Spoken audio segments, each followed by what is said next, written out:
how important is mindset when it comes to the effectiveness of a school leader? What is one piece of advice that new principals, APs, and teacher leaders should consider as they head into this school year? Welcome back to another episode of the Teachers on Fire podcast, airing live on YouTube every Saturday morning at 8 a.m. Pacific, 11 a.m. Eastern.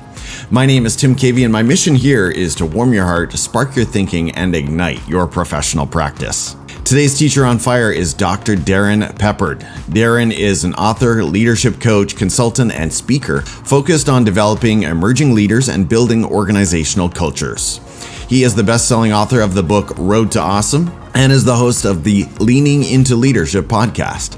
As a recovering high school principal, Darrin shares strategies and lessons learned from 26 years in public education to help leaders gain clarity, find joy in their work, and walk in their purpose. You can connect with Darrin as I pull up his Connect card here. You can connect with Darrin on X at Darrin M. Peppard, on YouTube at Darrin M. Peppard ED, on Instagram at Darrin_M_Peppard, his blog, darrinpeppard.edublogs.org, on TikTok, yes, for TikTok, Darrin M. Peppard, and on Facebook at Darrin M. Peppard as well. Darrin, thank you so much for joining me on the show today. Are you, sir, ready to light it up? I am absolutely ready to light it up, Tim. Thanks so much for having me on, man. Let's go.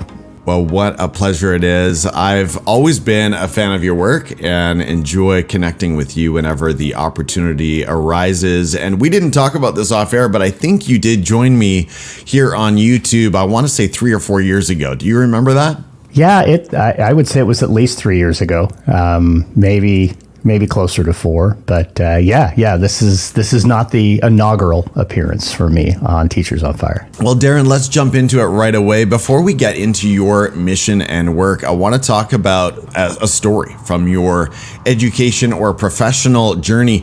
Tell us about an experience of adversity that you've had, and then describe how you overcame it. Yeah, sure. Absolutely. So I would tell you, and I've been thinking a lot about this one because certainly I think in every journey, we're going to have those moments that are a bit challenging and those things that maybe we have to find a way to overcome. And sometimes we need some outside support. And so the story I'll tell is really about my first year as the high school principal. And, I had a lot of success as a high school principal, but my first year was far from successful. I moved from the assistant principal office that I occupied 40 feet down the hallway to become the principal of our school. And it might as well have been a 400-mile move. I discovered pretty quickly that I was trying to be not my predecessor. My predecessor had been in the role for 17 years, his predecessor 18. So I was only the third principal in 35 years in this school. And I think, I set out to prove that I wasn't him. And in doing so, I undid some really good systems he had in place. I threw the cape on and tried to be Superman to everybody and tried to solve everybody's problems and have the answer to everybody's questions. And ultimately, I was a mess. I really was. I wasn't getting my own work accomplished. I wasn't doing the things that I needed to be doing in my role because I was doing everything for everybody else. And there was kind of a wake up moment in there, having a conversation with my direct supervisor, the assistant superintendent, and just Darrin, what are you doing? You're just so lost right now. You're not doing the work that you need to be focusing on. And to overcome that, honestly, in my second year, our superintendent retired. We got a new superintendent, and he hired leadership coaches for everybody on our leadership team. There were 17 buildings in that district, and all of us had a leadership coach. And many of my peers honestly resented that. I think they felt like, why should we have to have coaches? Is he telling us that we don't know how to do our jobs? And I was the opposite. I was over there going, yes, please, how quick can you get my coach to me? And having that other person to kind of give me that outside perspective, the non-evaluative feedback. Honestly, the very first time he came to my school, he said something to me that, and I know we'll talk about it a little bit later, but it was this grand wake-up call. He said to me, Darrin, do you want to be a firefighter or do you want to be a leader? Because what you're doing right now is just fighting fires. If you want to be a leader, you've got to start focusing on the work that only you can do and stop doing everybody else's work. You've got to start delegating. You got to start letting other people do what they've been hired to do. You got to get out of their way, and you got to go start focusing on your own work. And I'll tell you what a game changer that was for me.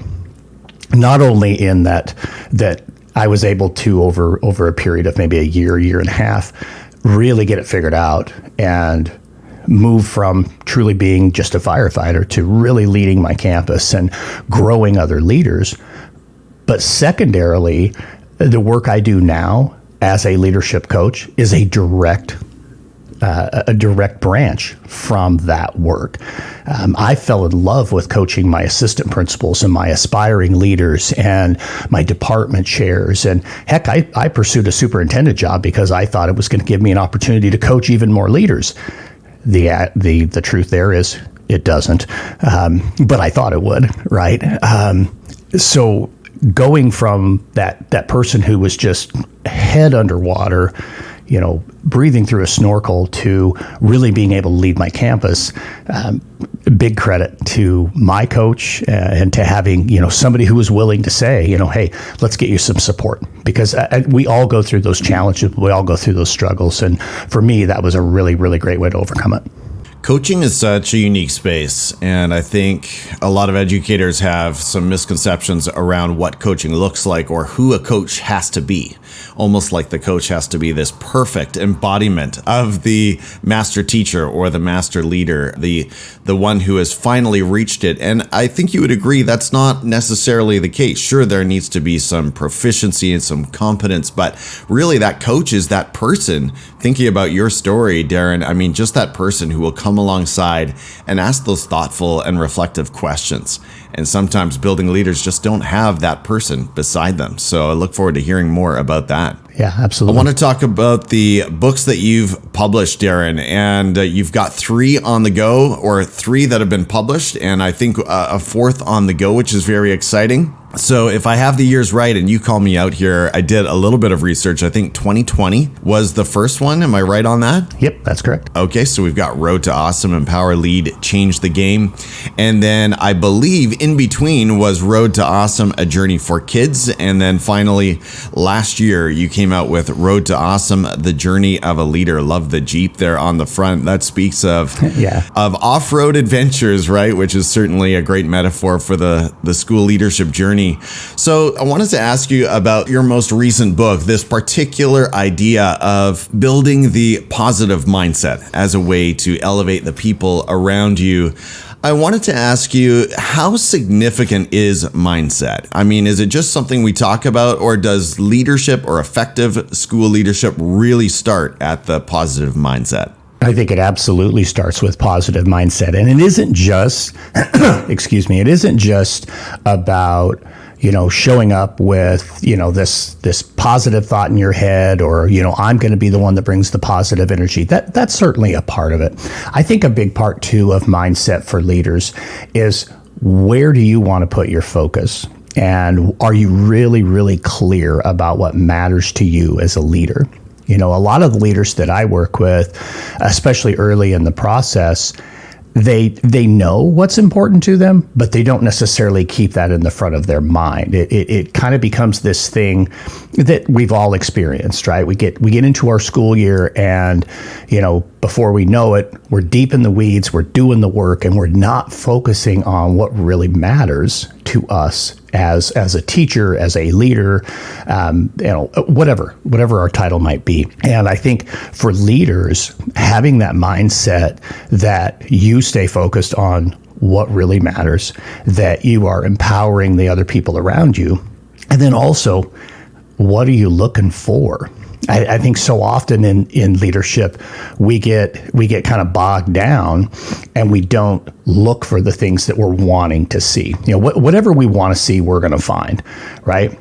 You mentioned the Jeep and the off-road, right? When I first bought my Jeep, I mean, I never saw Jeeps on the road. Now I see them everywhere, right? I mean, and in the Jeep world, when we see each other, we throw the Jeep wave, right? I see Jeeps all the time because I'm looking for them, right? As a school leader, if I'm looking for negative things, I'm going to find them. If I'm looking for the things that my staff or my students are doing wrong, I'm going to find them. The same is true of the positives, right? So going in with that positive mindset, and I'm going to bring the energy, and I'm going to be that person who, make sure I'm lifting everybody up, is great. But that comes down to, what are you looking for? If you're really looking for those things that are important to you, if you're looking for the things that you want to see in your school, you'll find them. So to me, mindset isn't just, hey, I'm going to be positive today. It's, what am I really looking for?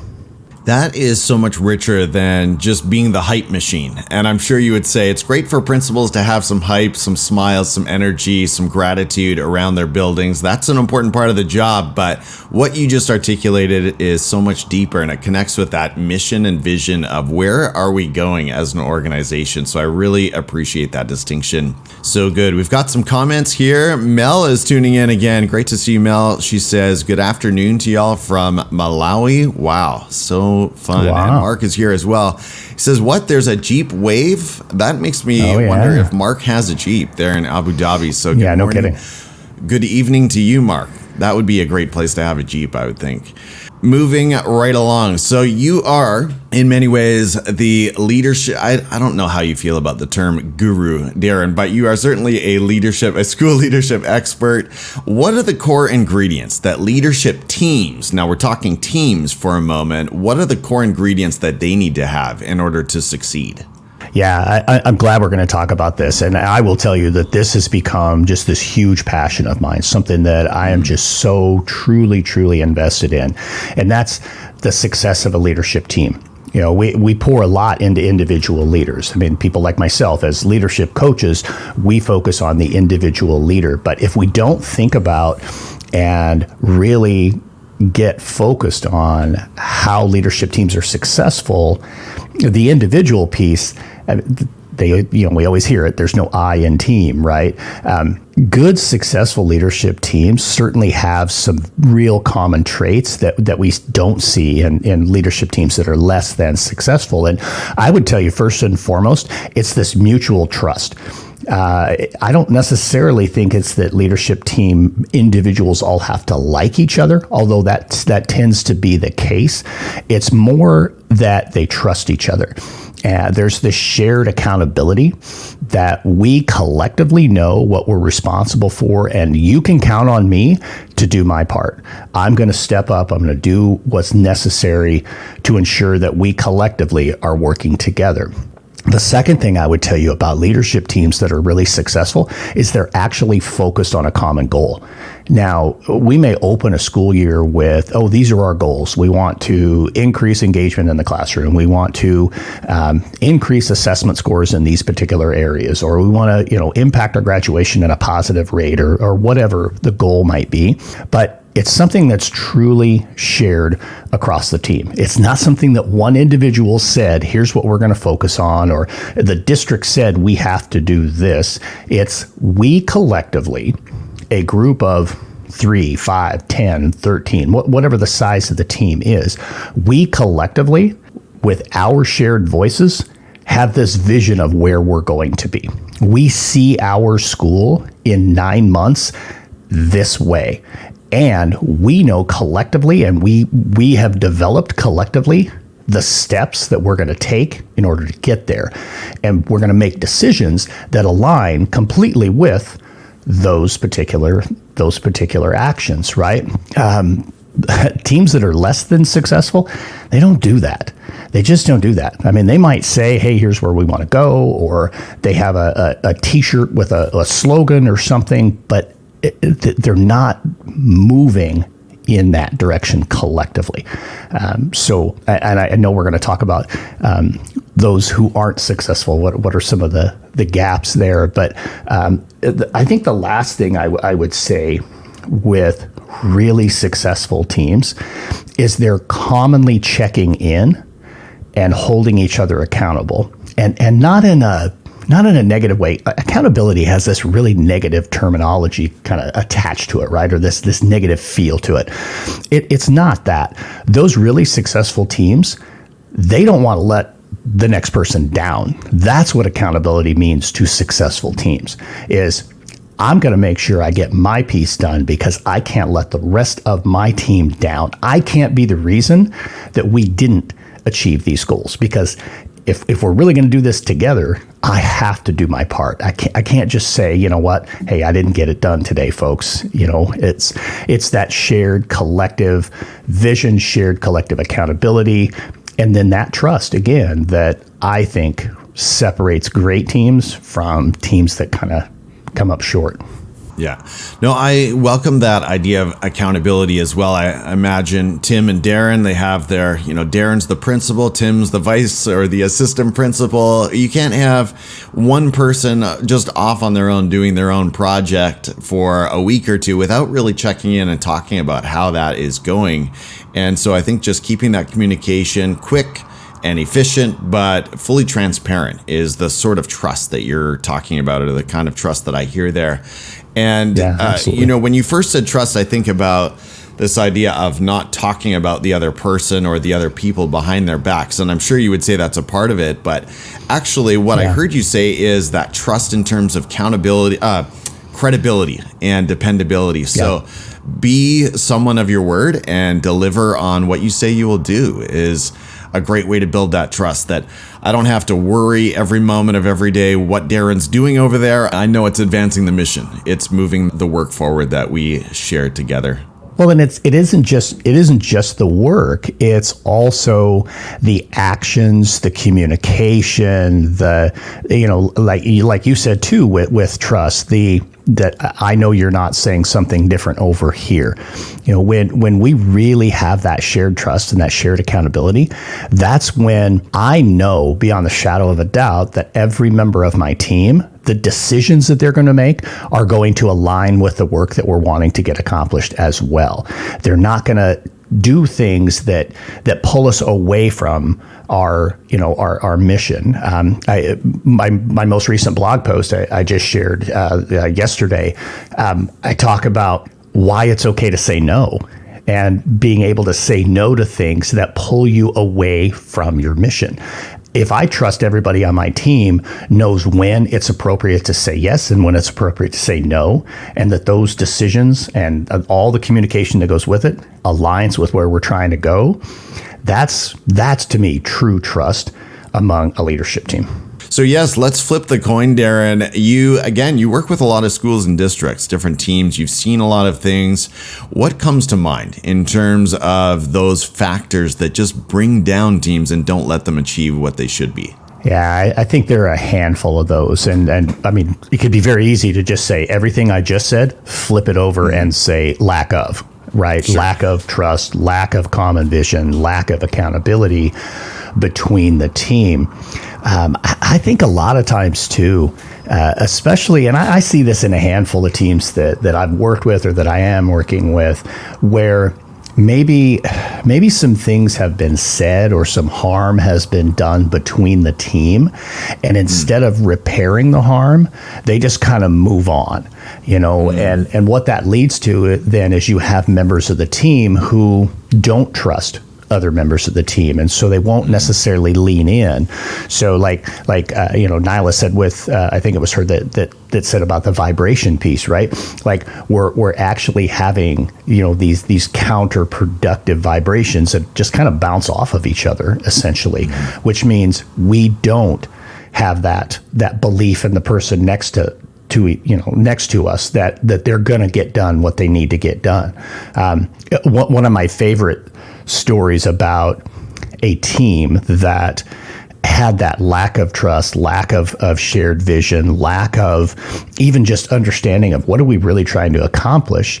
And the year is escaping me, but I want to say maybe it was 2008.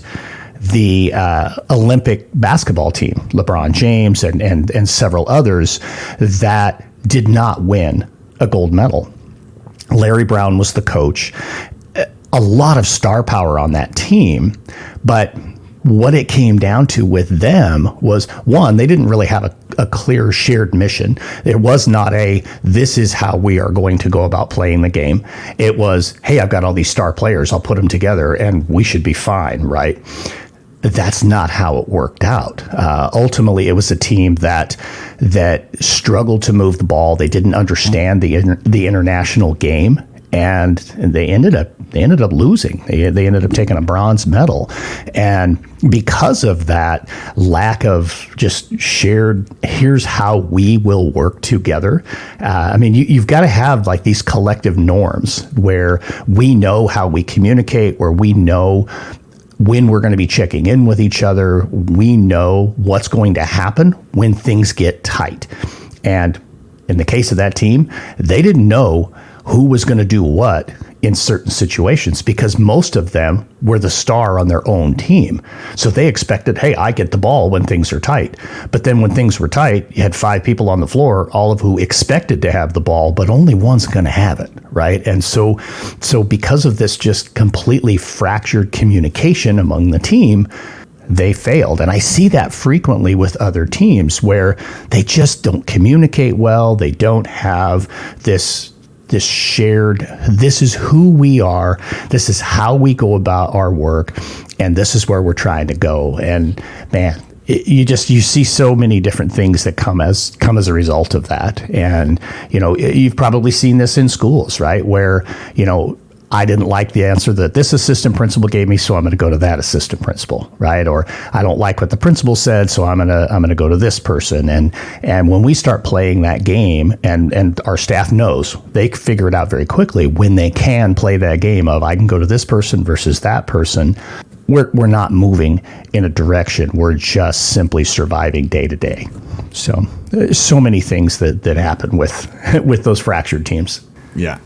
On that note, Darrin, we've got a great question here from the elemental educator, Tyler Como, tuning in on YouTube. Welcome, Tyler. He says, establishing collective efficacy is imperative. So what's the first step to repair a broken system? In a system that sort of matches the one you just described with a lot of dysfunction and people running around, where would you start? I know that's a big question, but what might be the first step? No, and it's an excellent question. And I think one of the most important first steps is you have to acknowledge it.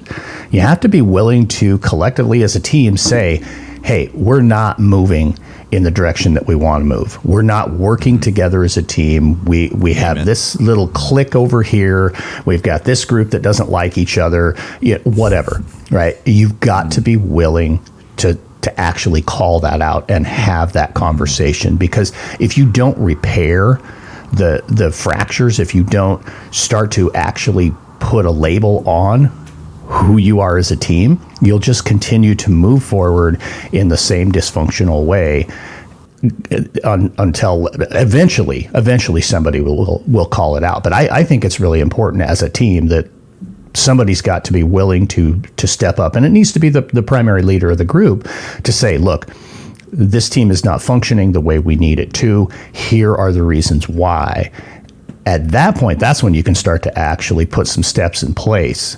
But if you're not willing to actually call it out and label it as, hey, we are a dysfunctional group right now, I think you're just not going to be able to move forward. So to me, that would be the very first step. You've got to be willing to acknowledge it. Awesome. And I thought it was so interesting you started with that idea of wrongs have been done and repairs were never made, and people just sort of moved on. And what happens in those situations is people file it away. You might have an appearance of having moved on, but people haven't forgotten. And so, as you said, that takes down that collective trust, that efficacy, as Tyler said, and you're not what you could be as an organization, which is sort of a sad place to be. And in essence, you don't have a foundation. You don't have something to work from. And I'll give you a quick analogy. So the house that we live here in Omaha is almost 100 years old. We've been here for about 3 years. And recently, we had a new driveway poured. And what had previously happened was the original driveway, the foundations had cracked, and they put blacktop over the top of it. And then there was another layer of blacktop, and then another layer of blacktop. And in essence, they just covered it up. They masked the true problem. We had to have it completely pulled out, and all brand new needed to be poured. And I mean, in essence, we had to say, look, the foundation of this is completely crumbling. It's got to go. We've got to start over again. And I think with leadership teams, we'll do that a lot of times too. We'll just mask over the top of it without going deep to really get to the core of the problem.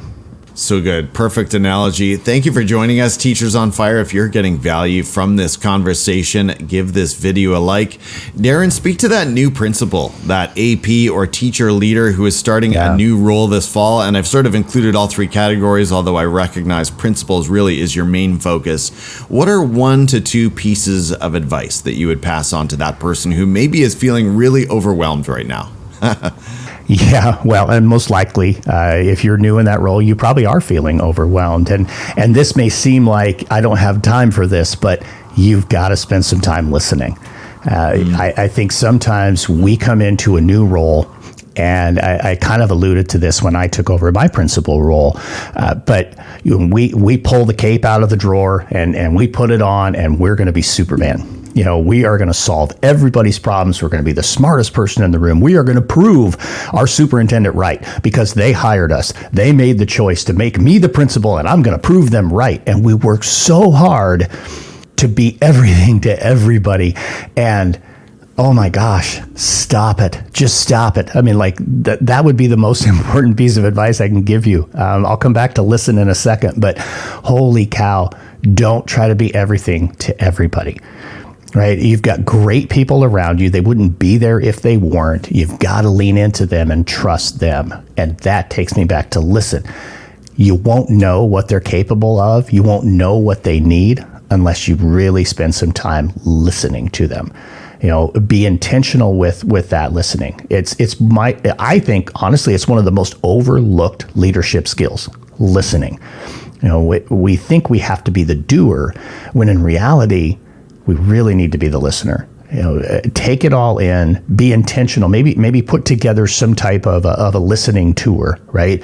A good friend of mine, Todd Bloomer, he does 5-minute interviews with every single member of his staff every single school year. Just get that time, really spend some time listening. Maybe another piece of it could be, especially if you're new in the building or you're new in the community, go do that by being visible. Get out in the hallways, go see your teachers on their planning period, and listen to what it is that they need, what it is that they're thinking about, what it is that they're working on, how they might want to get feedback from you. Just the more you can take it in, the more successful you're going to be in the long run. There's 2 big ones right there. Big ones for sure. And that was sort of my follow-up question when I listened to your story right back at the beginning of this conversation, that to that principal who does throw the cape on, who does try to do everything and maybe bring organizational change a little too quickly. My follow-up would be like, what's a better way? And I think you just answered it right there. So thank you so much, Darrin. We've got a couple more friends in the audience. We've got Josh Tovar, speaking of great principals, tuning in from Texas. Absolutely. He says, saludos dos amigos. I apologize for the Spanish there.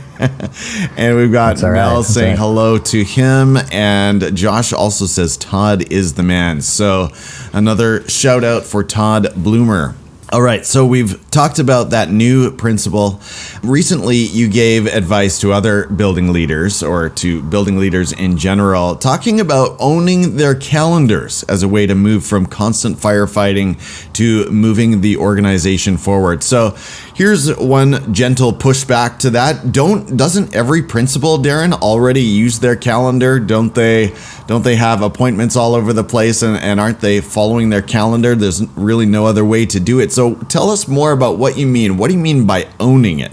Yeah. So here's what I mean by owning it. And this goes back to, you referenced the book, The Road to Awesome Journey of a Leader. One of the things I talk about in there are the 6 things that, to me, I felt as a school leader, these are the most important things. And by no means do I feel like my 6 are the most important things that everybody should subscribe to. More importantly, I challenge leaders, and I do this all the time in the leadership coaching that I do too, get clear about what matters to you, right? If you can get really clear about what matters to you, then you can start to be really intentional about doing that specific work. That's the work that needs to go on your calendar. Yeah, we have meetings here and we have meetings there and we have evaluations and all this kind of stuff, right? But how can you be really strategic with your calendar? And so I'll tell you this, I am as far from a type A as a person can be. If I don't put it on my calendar, it won't happen, period, right? So as a school leader, I would spend time on Sunday, usually just a short, 10, 15 minutes, usually while I was watching, a football game or some golf or whatever. Spend 10 or 15 minutes and put some time on your calendar for the coming week where you can block time to get to those priorities. So for me, number 1 on my list of 6 was ensuring that I'm building and maintaining positive culture and climate. So I put that on my calendar. 10 minutes here, 10 minutes there, 3 or 4 times a week. Even if I'm not really certain, what do I specifically want to do to focus on culture? If I can block that time, then that time is going to be mine, right? I think that's really, really critical. Being in classrooms. I hear from principals all the time, I want to be in classrooms more frequently, but then they don't do it. We don't put the time on our calendar, and if we're really strategic about it, we don't block 2 hours of time, because let's be honest, 2 hours of time, it's easy for that to get stolen from us. But if I block 10 minutes or I block 15 minutes, that makes a huge difference. If I'm strategic and even put on my calendar that I'm going to start my day in a space as far away from my office in the building as possible, right? If I say, hey, I'm gonna block the first 5 minutes of the school day and I'm gonna be on the 4th floor, then I can then be really intentional about maybe hit 2 or 3 classrooms on the way back to the office. But when we don't put things on our calendar, they don't happen. The second thing I would tell you about owning your calendar is make sure there's somebody else who can help hold you accountable to that calendar. In my case, it was my secretary. My secretary had 100% carte blanche access to my calendar, and she knew what my priorities were. We talked frequently about my priorities. She knew that if I didn't stick to the calendar, I wasn't going to stick to my priorities. And so she was really good about making sure that my time was protected. We worked out some really, really interesting strategies too, where she was able to add things to my calendar. I used to go out in the hallways, and this happens to school leaders all the time. You go out in the hallway and you're going from point A to point B, and on the way you get stopped by 3 or 4 or 5 different people, and they want just 1 or 2 minutes of your time. Hey Tim, can you talk to me for just a second? Hey Tim, did you see my email? Hey Tim, I got a quick question for you, right? All of those things, those quick questions add up. And before you know it, you're 5, 10, 15 minutes late for where you were supposed to be going. So a simple little thing that we put together was, I would just tell people, yes, I want to talk to you, but I'm on my way someplace. Email Marilyn. Marilyn was my secretary. Email Marilyn. She'll put you on my calendar and I'll come to you. Then they had their opportunity. They were seen, they were heard. I wanted to make sure that they knew that I valued them, that I trusted them. And it was give her a quick email. She would put it on the calendar. They would tell her, hey, this is high priority, or this isn't a real big deal. I just need to see Darrin sometime in the next 2 or 3 days. And then she would put that on my calendar. And more importantly, she would put it on my calendar and I would go to them, because as leaders, so often, excuse me, so often as leaders, we'll tell people, yeah, come by the office and see me, come by the office and see me. Nah, it should be the absolute opposite. That means, when you're saying, hey, you come to me, you're saying my time is more valuable than yours. No, it isn't.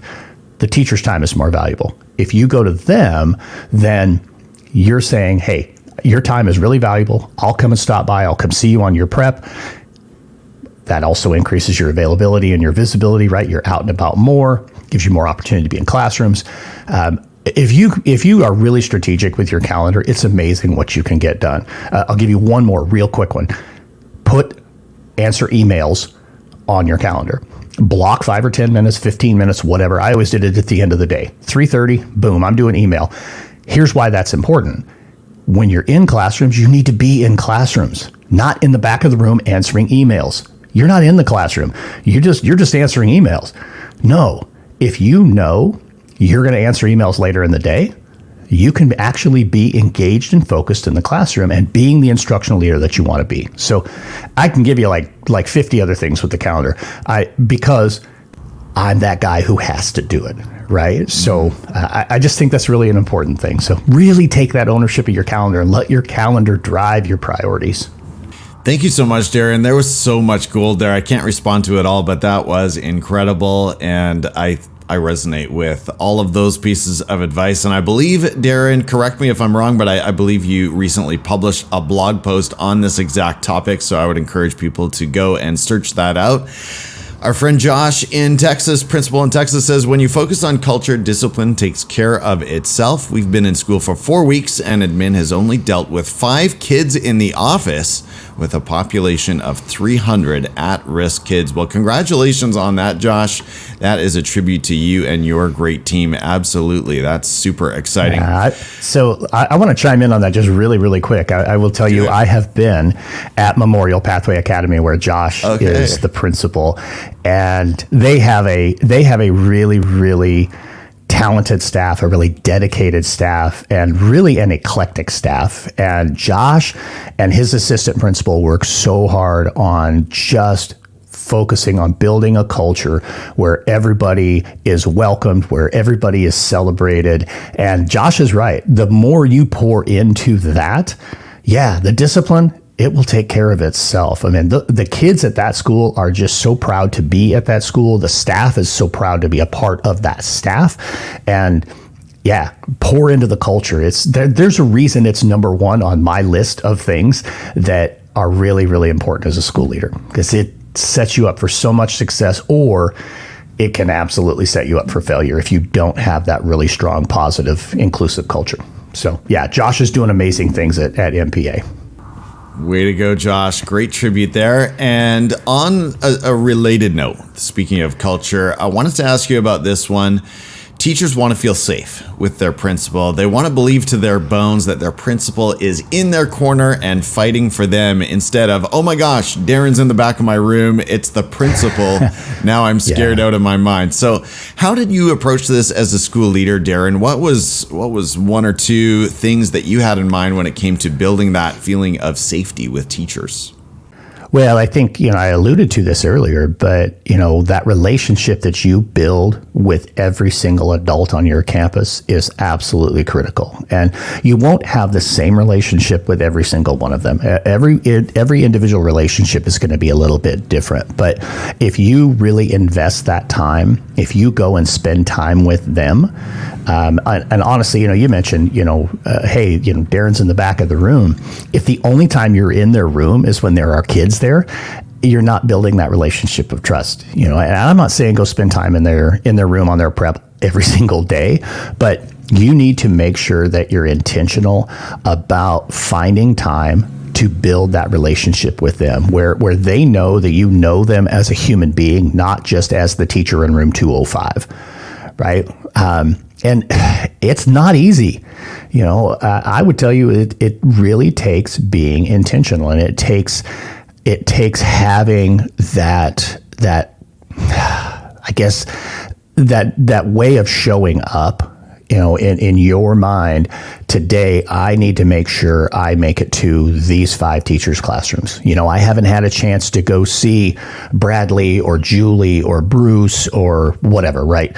I'm going to make sure I go see them today. And, whether that means you have to keep some kind of running list or whatever, I think you just have to lean into the relationship piece. And if you don't have a relationship with them, it's going to be very hard for them to believe that you have their back. Another thing I would add too, that I was very intentional about, and this was honestly because of a failure, something I didn't do right that I learned from, and that's always have everybody's back in public. And if something has happened, you've got to make sure you have those conversations in private. You got to make sure you have those conversations one-on-one, and not in a way that's about reprimand, but about help me understand. You know, we find this out when we take on that first leadership role, that so many things about the decisions that adults make, the actions that adults take, can consume our time. Right. And as the leader, you have to be that person who is always above reproach and always behaving in a way that you're not pointing fingers, you're not blaming, but that you're definitely addressing things when they go, when they go awry. So, and again, that gets back to a trust piece, right? They can't trust you if they know that potentially you may say something out in public in a way that doesn't go well. And again, it's a long story and I won't tell the story, but we learn from our own mistakes. And so definitely we want to make sure that we're treating our adults as human beings that we want them to know that we see them, we hear them, we value it, and we trust them. And that was something that I always worked toward. That was kind of my slogan, was seen, heard, valued, and trusted. And again, we make mistakes, we learn from them, and when we do that, people understand that, hey, you're a human being as a leader too. So building that trust is just so very critical. Darrin, congratulations on 158 episodes and climbing at the Leaning Into Leadership podcast. Let me make sure I get that up properly here. So That's quite a journey, and I followed you a little bit along the way. What's the mission of your show, and what can listeners expect from you at the Leaning Into Leadership podcast through this coming school year? Yeah, absolutely. And thank you. I appreciate that. So the show, I launched the show in January of 21 January of 22, sorry. And honestly, for me, the mission of the show is great leadership is great leadership, regardless the walk of life that it takes place in.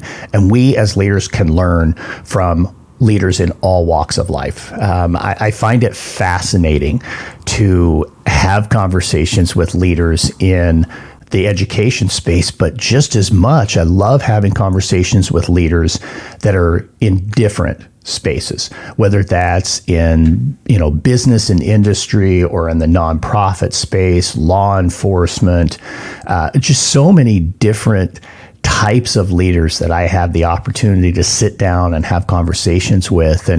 And my mission, my goal is for the listeners to come away with some leadership gold nugget from every single episode. Is there just one thing that I can learn, or one thing that I can apply from this particular conversation into my own leadership? Or does it allow me to at least reflect a little bit on my leadership? Did I come away with something there that makes me think, am I doing that way? Or is that something that I might start to add into my repertoire as a leader? And, when I first launched the show, I really thought it was just going to be me espousing, nuggets of leadership. And occasionally I would have a guest on, right? And I think about episode 4 or 5, I had a guest. And man, I haven't looked back. I think I've done 1 or 2 solo episodes since, and we added something new in January, and it's really been a nice, successful piece. I mean, right now I release a new episode every Sunday, 7 a.m. Eastern time, and in January of this year, of 24. I added a mid-month release where myself, Todd Bloomer, and Dominic Armano, 2 seated principals. Dominic is an elementary principal on Long Island. Todd is a high school principal in Texas. We come together and we just talk about what is a current issue in educational leadership. And it's really been a lot of fun to bring those 2 guys together to just kind of have that collective conversation. But certainly, continuing with the weekly guests and just being able to share, some of the amazing leaders that are out there, and some of some of their stories, some of their experience, and some of their wisdom with my listeners. To me, that's what it's all about. Teachers on Fire, if you're enjoying this conversation, consider adding the Teachers on Fire YouTube channel to your morning commute. Start your day on fire. Well, as we start to wrap up, Darrin, we're going to move into some biographical questions. So I'll ask you to try to keep your answers brief, and I'll try to not respond at all. We'll see how that goes. But starting with this one, outside of education, what's another area of learning for you? What is it that ignites your passions away from professional learning and brings you alive as a human being? Yeah, that's excellent. I would tell you an area for learning for me, I'm a business owner now. And so just learning everything I can about entrepreneurship, about being a small business owner, everything from marketing, which is not something as educators that we normally learn unless for some reason you're a business teacher. I was not, to accounting, to strategic planning, very different for strategic planning here versus strategic planning as a superintendent. Right. Just a lot of different areas as a business owner that certainly, I'm finding awesome opportunities to learn. As far as what brings the passion alive, away from that type of professional learning and just kind of brings me alive as a human being, is just really spending time with my family. In this space that I'm in now, I have a very unique opportunity because I do work from home. Yes, I travel a lot, but because I work from home and so does my wife, we get to spend a lot more time together. And I think that just finding the richness and the value in our personal lives, I think it's just been amazing. Darrin, you've already shared so many great gold nuggets with us when it comes to calendar ownership and management. Tell us about another personal habit or a productivity hack that contributes to your success and keeps your fire burning on the daily. Again, not being a type A person, routine. routine is so important for me. And, just finding ways to establish those routines, and also just setting myself up for success at the beginning of every day. I continue to lean into the calendar. I know I'm not in a building every single day and that type of thing, but I still, if I need to make sure I get something done, I put it on my calendar. If I need 45 minutes to edit a podcast episode, I'm putting that on my calendar. I just think the more that I lean into my calendar, the more productive I get to be. Point us to an EdTech tool or app that you currently love using somewhere in your professional or, as you said, your business practice. Yeah, I have an app on my phone called Clear, and it's not the Clear that gets you through the airport faster. It's it's a checklist, and it's really just a fun, simple. I can add really quick on this app things that I need to get done, and for me, it feels great to swipe and have something finished on my list. And Clear is just such a fun, simple productivity app, and I can't recommend it enough. Recommend one book, one that you've been reading lately, or perhaps one of your all-time faves, and tell us why you recommend it. So I will, I got a couple that just came to mind, and I was already prepared to answer this question. We talked a lot about leadership teams, so I'm going to go with this one. One of my favorite go-to books, Pat Lencioni's 5 Dysfunctions of a Team. It's written in fable fashion, which I love those types of books. I love everything John Gordon has ever written. And again, he writes everything in that fable fashion.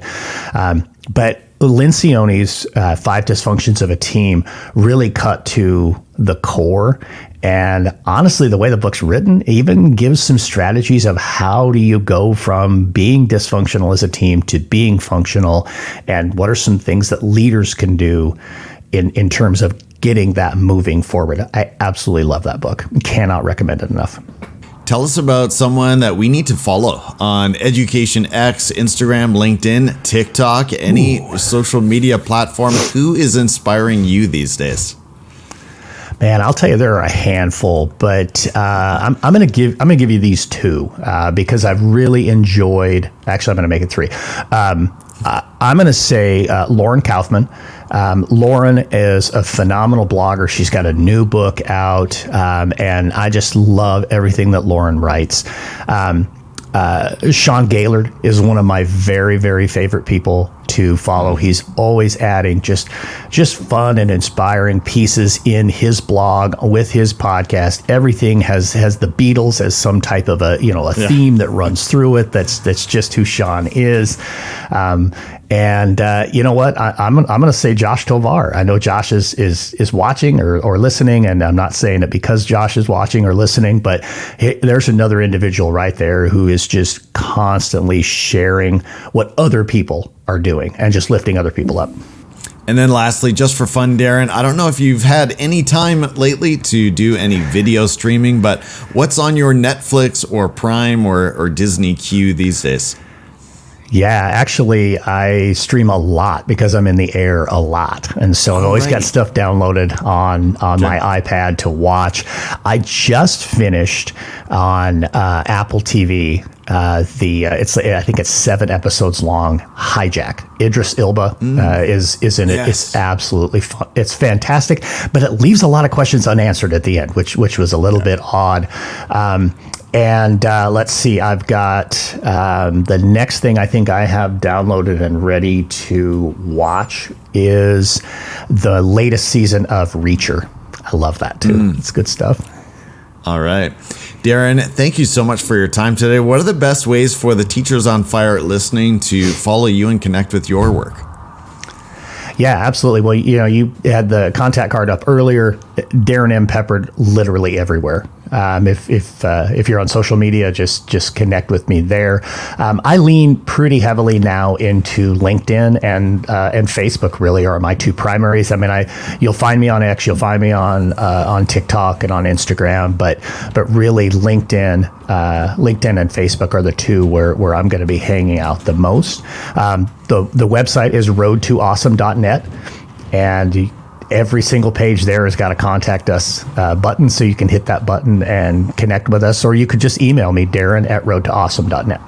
Sounds good, Darrin. Again, thank you so much for sharing some of your Saturday with the podcast today. This has been fun and inspiring, and I think you've taken me a little further down that road to awesome, so thank you so much.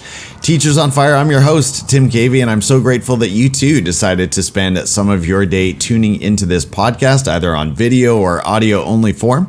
I hope that in some way the content you heard today from Dr. Darrin Peppard sparked your thinking and ignited your practice, and I'll meet you next week right here on the Teachers on Fire podcast. Take care, everyone. Bye-bye. I never answer to no, man, I still go.